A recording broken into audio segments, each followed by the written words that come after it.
And chat to bring you Vulcun versus Curse as we get it matched up. And remember, Cop and Edward, and how to bring up that duo lane for Curse. And there was a lot of early game posturing in the Coast versus TSM game. I wonder if Curse and Vulcun are going to do similar things. Based on the pings that Curse has thrown out already, they're going to try to get a couple wards into Vulcun's jungle, while a couple of them are playing human wards as well, including Saint Vicious and Nijaki. Yes.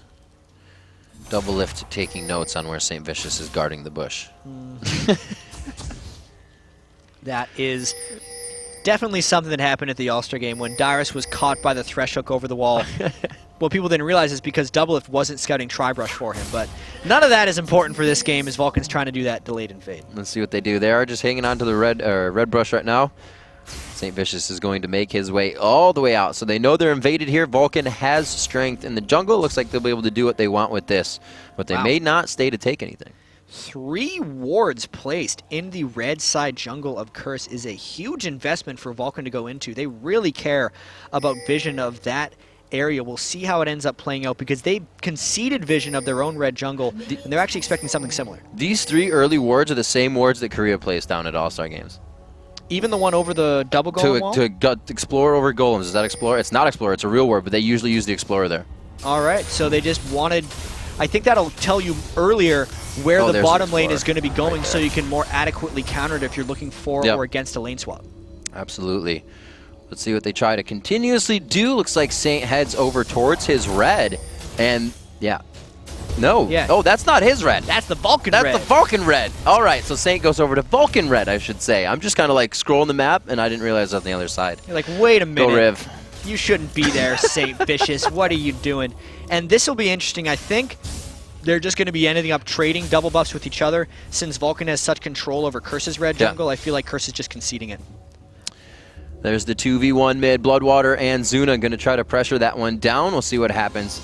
Looks like the Zyra pick is actually going to work out quite well against ManCloud. He gets that Room Prison in. They're still going to be able to stay within range and get that damage in. And based on what Xsmithy is doing right here, he's on a collision course for Saint Vicious. Xsmithy has Smite, Saint Vicious does not, so this looks like it could be a blue steal. Saint's like, yeah, you're 1v1, let's do this. But here comes Bloodwater around the corner. You did not expect that. The power chords to be played. The Symphony, however, going in favor of Saint Vicious here. He just pushes out Xsmithy on that situation, knowing his skill set is better. Psycho Sid giving some aggression to Voyboy in the top lane. He's going to go ahead and take it to the skies. He gets that E in. There's the stun onto Psycho Sid, or for Voyboy. And it looks like he may be able to proc one more. He tries to get the range. The Knight goes down. No. It may not be enough. One more tick. He gets it for first blood. The very last tick gets Voyboy down. I thought for sure he was going to be able to get away. Psycho Sid with the level 3 Ignite coming through, giving him that extra little bit of Ignite damage. Catches Voyboy checking for blue health. Because of the 2v1 mid, I feel like Vulcun outmanned Curse there, and then Voyboy had no support coming from Psycho Sid, and then Psycho Sid just out-traded him with that Doran's Blade start. That is going to be a mountain Voyboy now has to climb in that top lane, losing a lot in that exchange. That's not something you see every day. A level 2 Jace get taken down by a level 2 Kennen, which is now a level 4-2 discrepancy, as mid lane is needing help from the jungler here. Saint Vicious going over to Nijaki. And we need to track now how this bottom lane is doing for Curse, because they need to get some damage on this turret. Mandatory Cloud with 13 minion kills, not getting harassed and not taking turret damage means this Edward caught bottom lane is not providing impact compared to what Zuna and Bloodwater are potentially doing to this mid lane. And wow, Psycho Sid looking to keep the pressure on, goes for to the 2 Dorans quickly with the boots to keep himself safe in any of those engages, because he is going to be playing aggressive. Zuna taking a bit of auto attack damage here, but they trade back even more in the mid lane. Everything going well right now for Vulcun. And we'll see if Xsmithy can pull off something here. A no-buff Sejuani is mainly just in this lane to leech experience. He's actually only here to maybe save a little bit of the tower.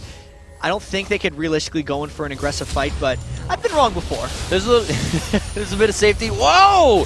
Maybe they just wanted the poke there, and they got it. Even putting the ward down wasn't enough safety. They just kind of put him in that false sense of security. Really nice route by Edward there, and I feel like Mandatory Cloud really just should have been waiting in his turret for these creeps to arrive, because that's how he's been surviving in this lane up until now. And because he took that poke, it means Xsmithy has to stay here to prevent the 2v1 tower dive. This is kind of one of those you're making it harder for me situations.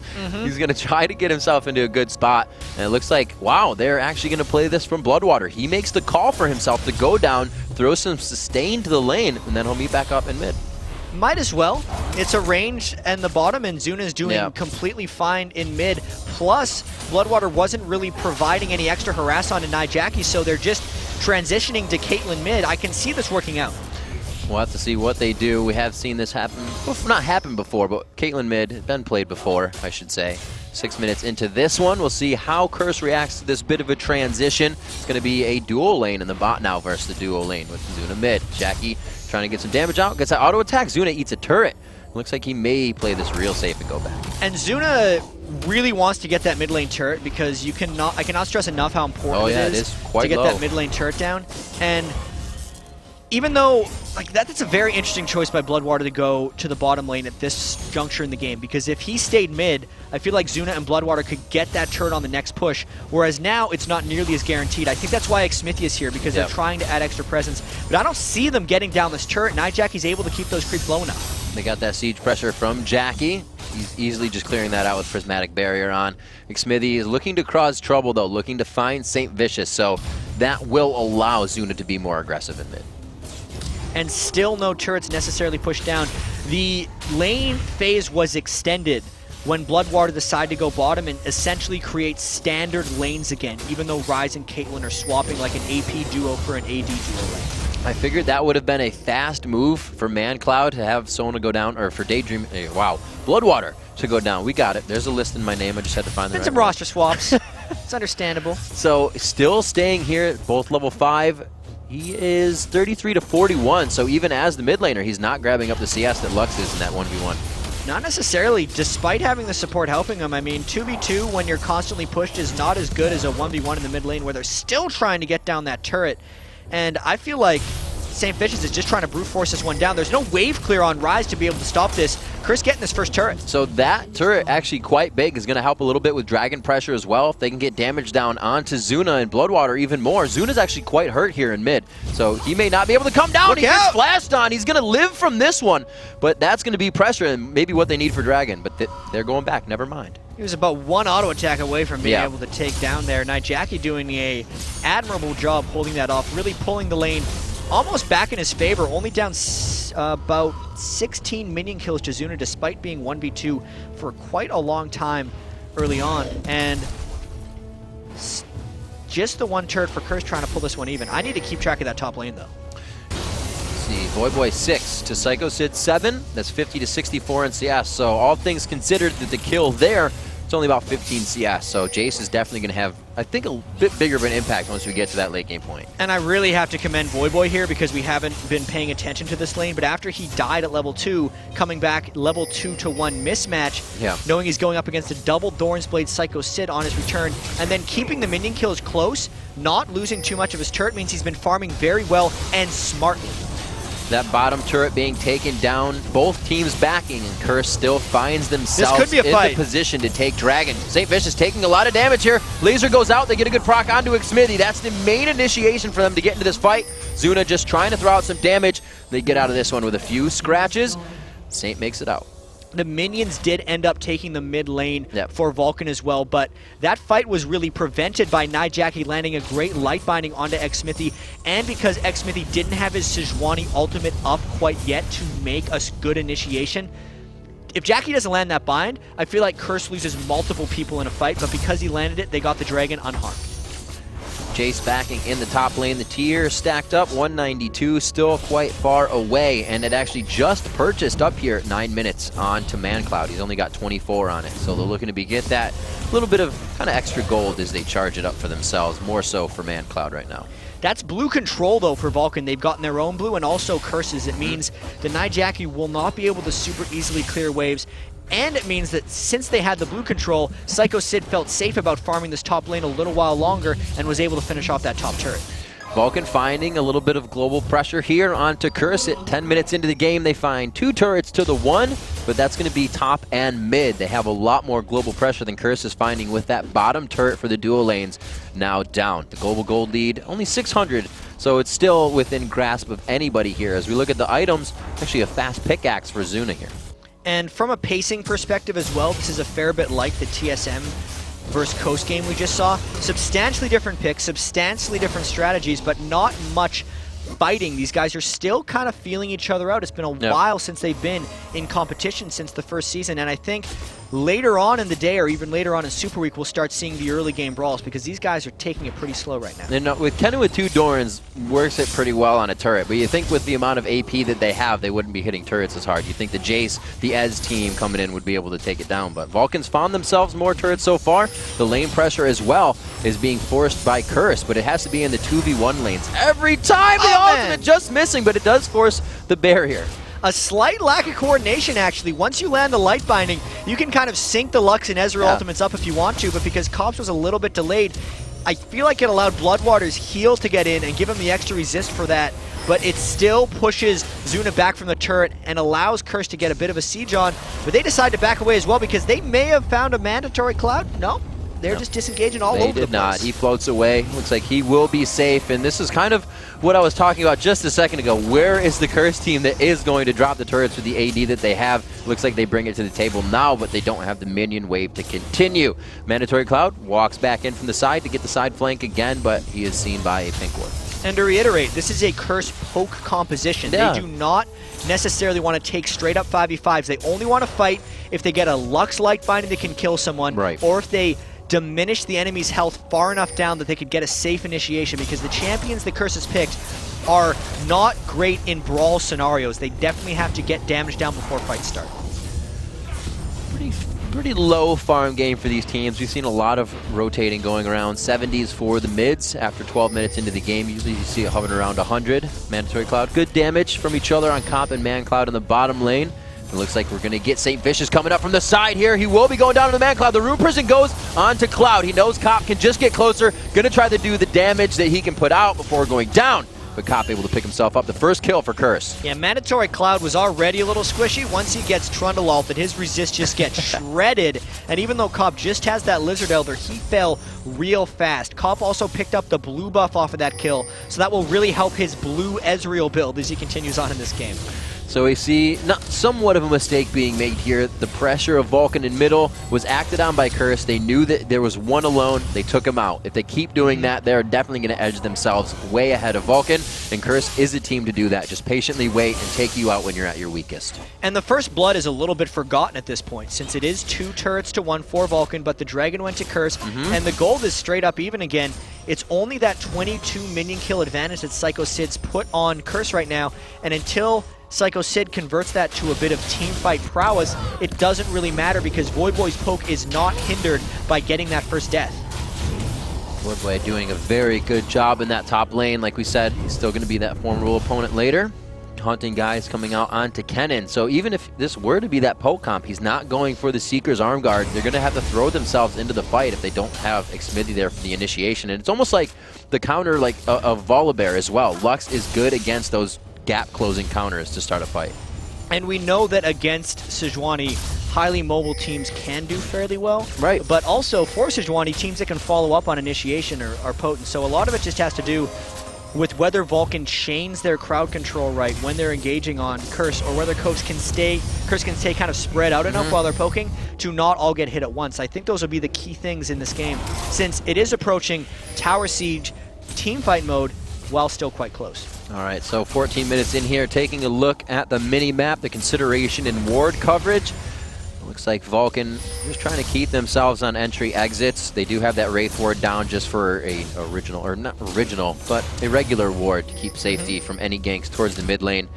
They're not really piling up either, not going for any pressure. It's kind of that lull. And that ward that St. Vicious displaced is one of 2 wards I feel that Curse has on the entire map. Most of the ward control is in the favor of Vulcan, but Curse doesn't necessarily care about that because they say we're going for a dragon right now, which could actually be kind of dangerous for a poke comp, cornering yourself at a dragon. They also know Vulcan has 2 people pushing towers at the bottom lane, so these are some very strange things happening right now, really. So everybody playing a little reactionary here. They go for Mandatory Cloud in the bottom lane. He walks it out. They may grab this top turret. So once again, teams trading. Can Voyboy get there in time to stop this? Looks like that next wave coming in gives them enough pressure to put that down. So it's going to be turret for Dragon as they go again back and forth, and they tie up the turrets on this, or actually get 3 turrets to 1 on this one. Surprisingly, I feel like that was actually better for Curse, despite losing that turret. I don't think Curse is going to be giving up that inhibitor turret, and that second tier top lane turret doesn't matter for them yet, since Curse's main objective later is going to be getting towers back. The Dragon Gold is something that's forever, whereas Tower Gold can kind of be traded in a strange way, since I don't think Curse will give up that much map control for losing that turret, based on their poke comp. Map control and just ability to fight. If you think about the composition of Trundle, Jace, and Lux pinched into the entry of a base, they have perfect siege there, so you're right. They're not worried about the inhibitor. And Psycho Sid is planning a bit of a sneak attack here while Curse tries to siege up. Kennen is behind Curse right now, and they might try hard initiation. Here he comes. He's a flippin' ninja, but it doesn't look like he's going to go in just yet. He activates the E. He goes in, but he gets knocked out, and it pretty much negates the entire ult. They find one kill onto Cop. That's going to be perfect for getting the kite out of the way. Edward throws out a very nice ult. They may be able to capitalize. Crescendo coming in from Bloodwater. It hits them all up. Xmithie puts himself into the frying pan to get burned up, but his team is able to capitalize on this. Edward looks for the kill, but Psycho Sid dodges. The auto attacks may not be enough. The passive to come up, and he misses the shot. Jackie gets out with 100 HP. 4-4-1. The sneak attack flippin' ninja Psycho Sid initiated that fight. He's now 4-0-1. We talked about him capitalizing on his first blood extra gold to create a good team fight, and now Kennen's going to be turning into a real monster. That was very clean by Vulcun getting in there, and they cleaned up. Curse cannot get snuck up on like that in the future. What? Whoa. Nice little dodge there. Gotta get that re-hemmed there. A little bit of burn on Bloodwater's dress. 5-2 at 17 minutes into the game. A 2,000 gold lead going in favor of Vulcun. And really coming into that fight, Psycho Sid doesn't have very many items, but he is making an impact. A lot of it has to do with his experience. He was level 11 in that team fight, so he had 2 ranks in his ultimate Slicing Maelstrom. And even though it only hit Cop, it got a very important instrument of that poke comp for Curse out of the way. And even though I had just gotten off a spiel about that second tier turret not mattering that much for Curse, that's the whole reason Psycho Skid was able to sneak up behind them, because the map control in that area of the map wasn't there. It plays in very different ways, Jat. Mandatory Cloud now with a bit of hold here. Going to get a cooldown on those spells. Looks like he may not get ulted just yet. No, Saint does throw that off. Looks like he may not be able to get out of this one. Xmithie just on the side. Cop there to help him, but Cop, watch out. Xmithie could have you. Xmithie's ultimate is just about to come back up. Cop needs to be very careful here. They may choose to go on this. They do not, though. They just play it for the one kill. Not sure what Saint Vicious was doing all the way up there, but Vulcun definitely chased him down, picked up yet another kill. Now they may be able to siege a little bit of turret, but I think Vulcan's actually going to be taking this opportunity to keep the side lanes pushed. If they can keep the poke comp contained to their own base, they don't have to worry about losing turrets. See what Zuna can do at 147 CS. A few over right now, but he does have the Infinity Edge completed. He's looking to grab up more CS, create pressure in the lanes, and get that attack speed. He will be tremendous in the fights upcoming. But right now, if his team can push 4v3, they are going to do it. And Cop doesn't have the blue Ezreal items he needs yet. In order to be the poke Ezreal, he's going to have to get those Iceborne Gauntlets, but Vulcan's kept the pressure on, and Cobb has not been able to farm up 139 minion kills, 18.5 minutes, plus just the one kill is not going to generate the type of gold flow that Chris needs. And something that, commonly said is, blue Ezreal build can be huge. It can really wreak havoc. But if you don't follow and you're not even with the game as it goes, falling behind becomes a huge factor in its damage. Yeah, it was actually Cloud Templar was doing some guest commentary at the All-Star game for the OGN stream, and he was mentioning how it is a good build, but you have to be ahead in order for it to work, because the gold threshold until you get the items that make it tick is so high. It's like 7,000 or 8,000 gold before you even become fully effective, and Cop has just not reached that point yet. He's about 900 gold off, but right now you have to consider he's by himself. He's going to farm that lane, but when he can't, everybody in that group is farming it unless they are completely giving it to him. And at this point, they may just be doing that. See, his charge is now up to 384, so that's even quite a ways off. 400 as Tear of the Goddess was bought, about 100 charges after, and Man Clouds is already about. Yeah, and 750 for Voyboy, because he's got that big Myrrh mana already transformed, so maybe Voyboy can turn some fights with that. Well, Jace has a little bit of an edge. On the 3.7 patch, you can just alt and get tier stacks. That's changed in the 3.8 patch, so Voyboy better cherish this early transform Myrrh mana. Let's see what he uses it for. He's going to head to the top lane, try to stop Psycho Sid on this free farm as well. He's still got about 30 on that, but 5-0-1, something we haven't really touched on for Psycho Sid. Yeah. He has bought his items, and he went haunting guys straight in to that Seeker's Arm Guard and then into the Zanya's at the needlessly large rod. So he's actually only about 600 gold off. He's doing lots of damage on Kennen right now. I gotta say, even with the home guard boots, it's just his ability to try to keep the map pressure up. And St. Vicious and Voy are actually trying to two-man him up top. We'll see if Vulcun tries to turn something around elsewhere, as I don't think the St. Voy gank has any chance of working on Psycho Sid. He eat from so far away. He's like, I don't even want to hear what you guys have to say. 20 minutes into this one, super safe play. Vulcun knows that Curse can make the plays happen to switch this game around. They may feel comfortable, but they know they can't get complacent. And surprisingly, Psycho Sid's actually conceding the turret to Voyboy and St. Vicious. He is giving respect to the Trundle ultimate plus the Muramana Jace.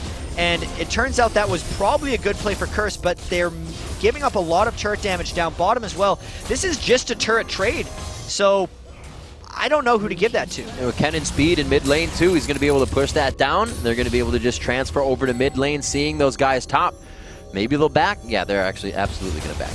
So Curse keeping the pressure on Vulcun. Vulcun having to back away. No one from Curse able to really get them out of this. And I believe there's also a dragon being taken at the same time. So just huge amounts of gold is flowing into both teams right now as they trade big money objectives. 975 for dragons, 750 for turrets across the map. And Psycho Sid getting fed up and going in. He goes in because he bought the Zanyas. If he had it for the top lane second tier turret, he probably would have done so. He forces flash on that.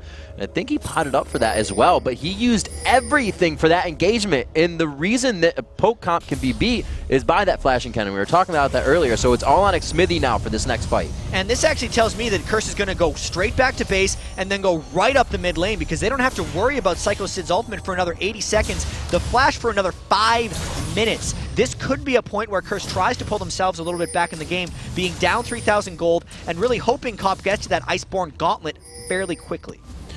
A very low kill score coming into this one, just like last game. 6-2, 3,000 gold in the lead is Vulcun, and they've held that lead quite accordingly. 600, and then scaled that up to the now 3,000. 23 minutes in, we'll see Edward with that Oracles trying to continuously give his team that map coverage. They are just clearing areas with spells and then Oracles and then spells. One way Vulcun is trying to avoid the poke siege right now is by keeping pressure in mid lane. And Saint, look out, man, you're in mid lane again. Saint just dives right into a group of people, force the flash or the Q, and then the ace in the hole coming from Zuna. They're able to take him down. The second time Saint has been caught out. And I think that's the last 2 kills Vulcun has picked up as well, have just been on St. Vicious. And since they were already clearing around the Baron buff with an Oracles, which has now expired, they can't guarantee vision control here.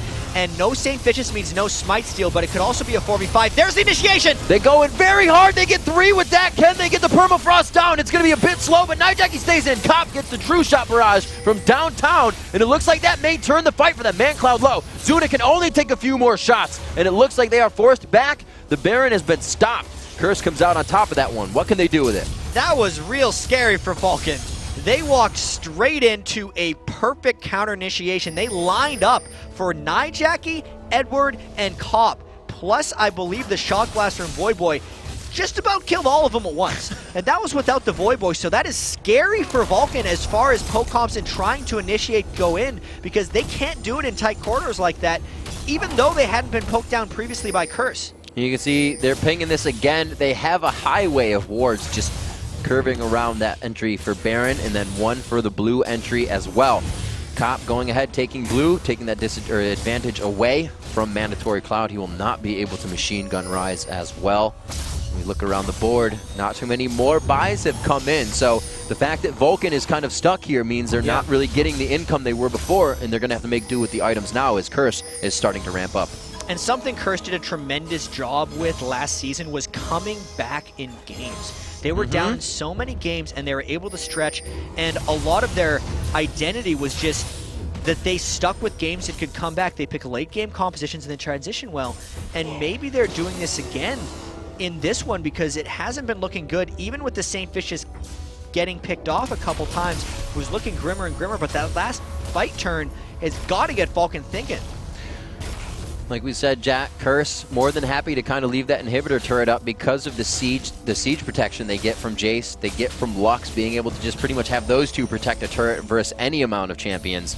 They can make small moves when they need and wait for really Vulcun, like I said, to push up out of their comfort zone. At 25 minutes in, the wards are everywhere now. It's pretty much just wards. They're ward fighting.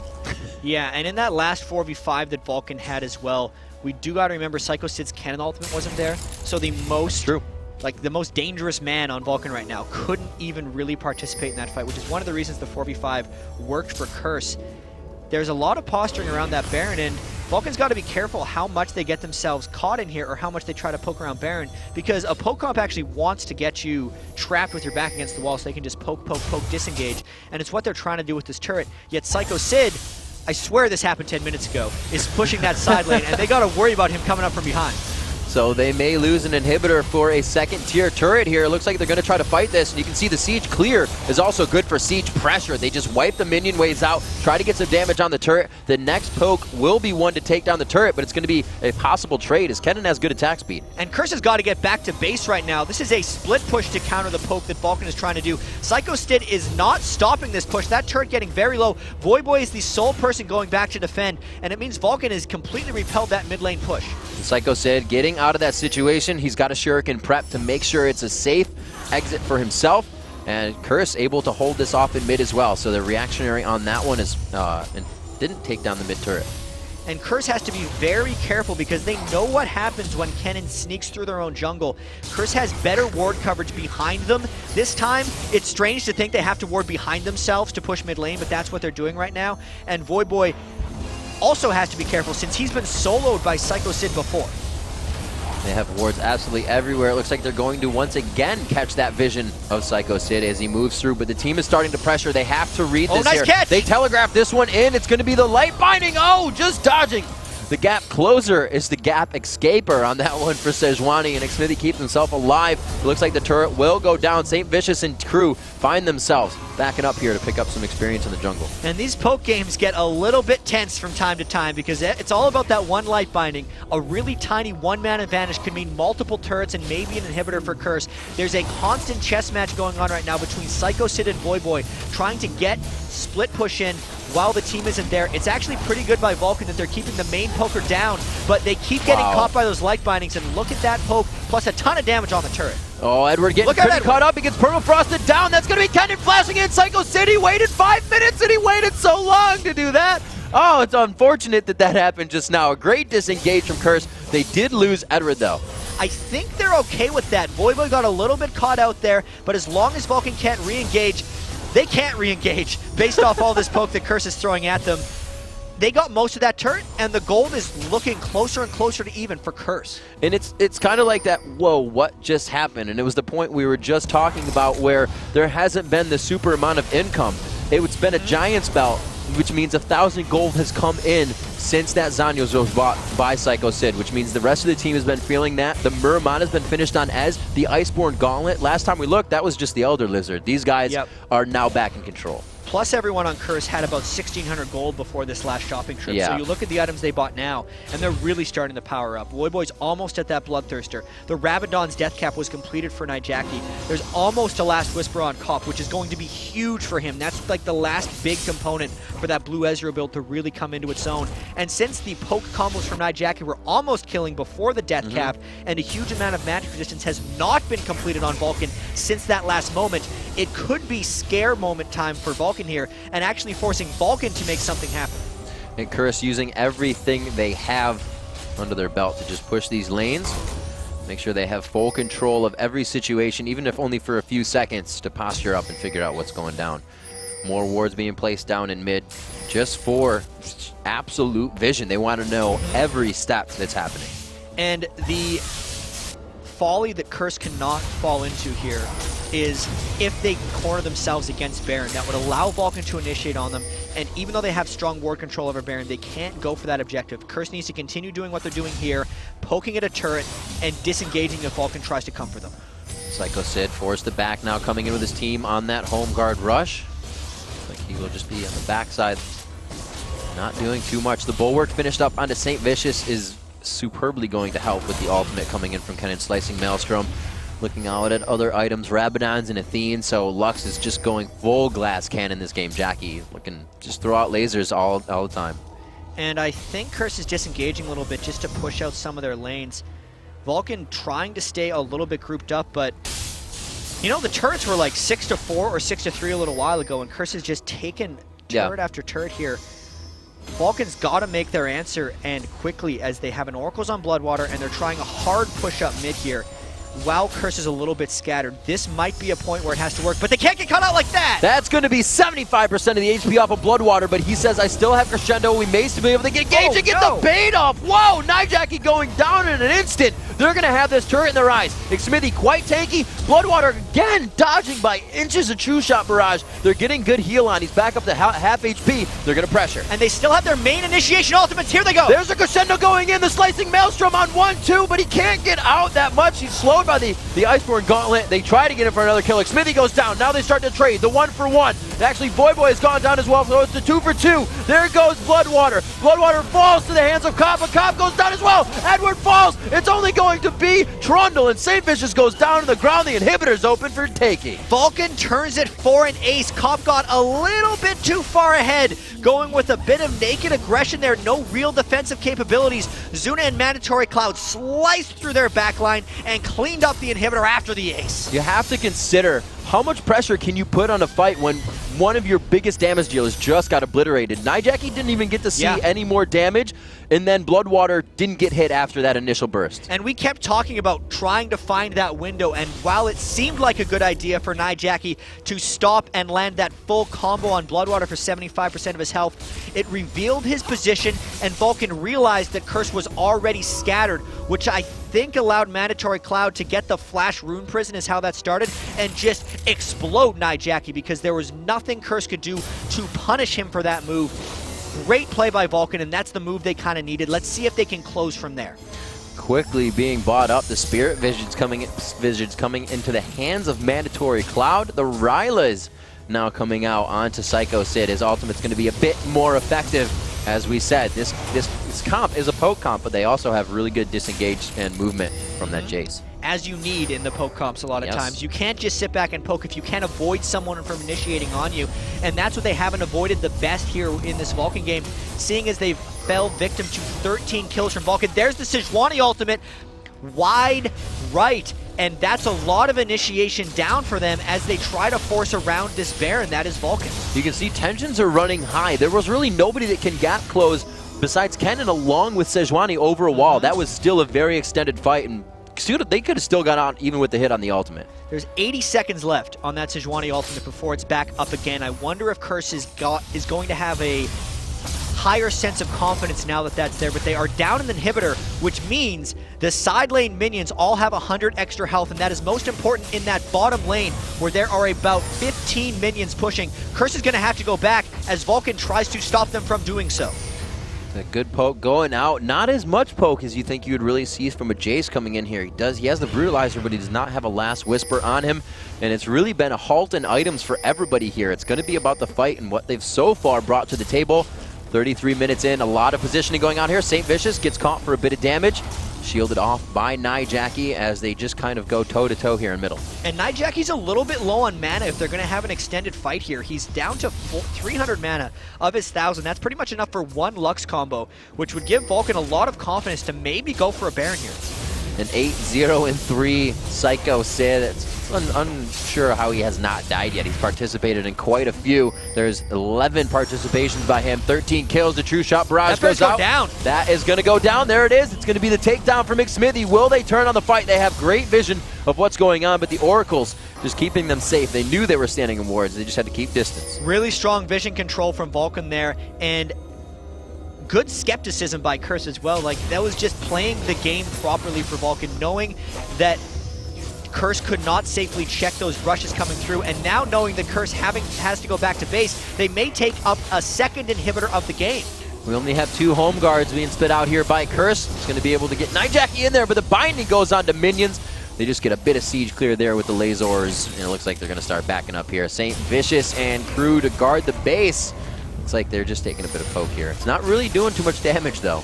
We got to remember, Vulcun is the team that beat Curse in the 3rd, 4th place game at the end of last split, so they have a track record already of beating this team, even though it was before the acquisition of Edward. And they're looking to close out this one with the Baron buff, with 2 of 3 inhibitors down, and with a catch over the wall. A team that's really good with momentum or really remembers the momentum right now. Vulcun trying to pressure their way in. They do have a siege minion wave that gets sieged down. Huge burst there. It's going to be the Thunder Pillar going out. There's no escape, so it's Vulcun all in. They try to take the fight there. Cop is getting taken down. Frozen up, permafrosted, and surged out. One more hit, and he goes down. There is the gap closer. A flash out coming from McSmithy. They have control of the bottom half of the base, the top half of the base, and the middle. It's all theirs, and possibly the game if they don't play the safe. They could die, though. 30 to 40 second death timers all across Curse now. Xmithy the only one to fall for Vulcun. They may take it slower, they may go hard for the win. Oh, that pillar, that's what I'm talking about. You gotta play it super safe. There's still 2 turrets there. Here comes Edward throwing down the crowd control. Good dodge coming from Psycho Sid. St. Vicious just trying to clear the minions out. They throw it on the Wild Growth. The good pop up there. Where's the initiation from the team? Boy on the backside does not want to get into hammer form and put himself in. They take down the second turret, Chad. It's gonna be the Nexus. Vulcun continues their win streak versus Curse. The second game of opening week summer.